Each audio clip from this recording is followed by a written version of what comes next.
This field behind me may be covered in snow now, but in the summer months, it is thriving with crops.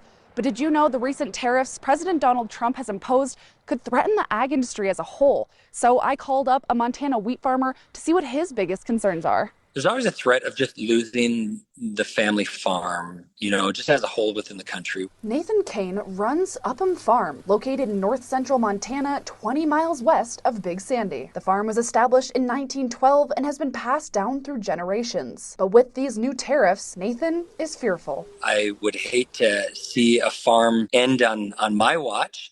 I'd love to see my kids be able to take it over. And so it's just an added stressor that we have that's out of our control. And you may be wondering, Nathan is dressed pretty fancy to be a Montana wheat farmer. Well, that's because he's also the current secretary of the National Association of Wheat Growers. Nathan tells me President Trump's tariffs, which were imposed Tuesday, placing a 25% tariff on goods from Mexico and Canada and 10% from China, they couldn't have come at a worse time. Currently, farming as a whole is struggling. Commodity prices like wheat have dropped significantly in the last couple of years. With prices down on crops across the board and prices rising for necessary items, a big one being fertilizer, turning a profit could become difficult. Farmers don't really have a lot of choice to use fertilizer or not. They've got to use fertilizer, and an import tariff on fertilizer would just effectively increase the price. Eric Belasco, the department head of agricultural economics at Montana State, says fertilizer prices will be a hard hit on farmers. According to Farm Doc Daily, more than 90% of U.S. fertilizer is imported,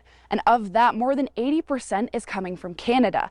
Well, fertilizer prices are sitting at around $450 per ton right now, but with that 25% tariff, we could see those prices increase by over $100 per ton. But what Eric says could be an even harder hit than fertilizer prices rising. I think the big kind of national concern is retaliatory tariffs. So far, Canada has responded with 25% tariffs on $30 billion of various U.S. goods. China targeted the U.S. agricultural sector by imposing tariffs of 15% on U.S. exports of soybeans, meats, and grains. And Mexico's president will announce their retaliatory tariff plan on Sunday. Farming in Montana relies on export markets. We obviously don't consume anywhere near what we produce. And so when we think about agriculture in Montana, keeping good relationships with some of those other countries is critical. Considering Montana is the third largest wheat producer in the nation, and according to the U.S. Department of Agriculture, the top export market for U.S. wheat is Mexico, accounting for 40% of sales at $1.3 billion, and closely behind is China at $803 million. Wheat farmers like Nathan are concerned. We will see a struggle to export our wheat. They will find,